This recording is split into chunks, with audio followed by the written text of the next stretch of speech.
I was raised in a family that loved Islam, and I was taught to love Islam. I was taught to love Allah, but concomitant with that was a belief that Islam was a religion of peace. It didn't really strike home until 9/11, and I realized, well, these people really did claim to be Muslim. That was such a stark contrast to the Islam that I knew. At the same time, I had just started university. I had been used to challenging Christians in their faith, but now I have made a friend who specifically had accepted Christianity. He began answering my questions, and I learned about the Bible. I learned that it was reliable, and at the same time, I studied the historical foundations for Islam, and I realized that the religion that I had been taught was actually not the historical nature of Islam. In Islam, God is not a father and God is not a son. When you drill that into a Muslim's head from childhood and someone presents Christianity to you, for the Muslim looking at that, they have to say, well, the Bible's been corrupted. It's been changed. The Quran is perfectly preserved. I realized that no, the Bible has never been changed in any way. We know exactly the historical origins of the scripture. And when it comes to the Quran, though,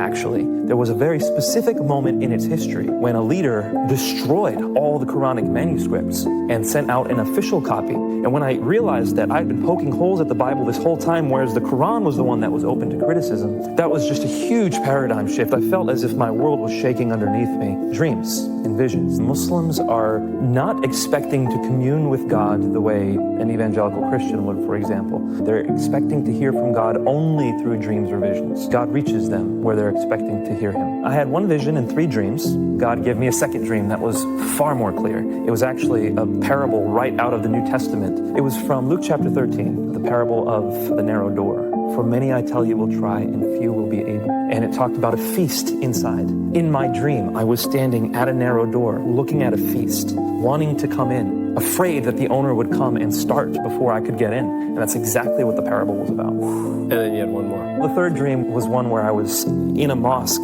and I was on a set of stairs coming up and out of the mosque. And the people around me were actually people that I respected highly in the Islamic society that I was a part of, but they were all sitting below me or behind me, which in that symbolism meant they hadn't quite accessed the truth, or they were not as far along the path of truth as I was. I was on my way out of the mosque. Wow. And that combined with the truth of Scripture. I did not hinge everything on the experience of these dreams, but they were confirmatory for all the evidence and the research that I've spent years on.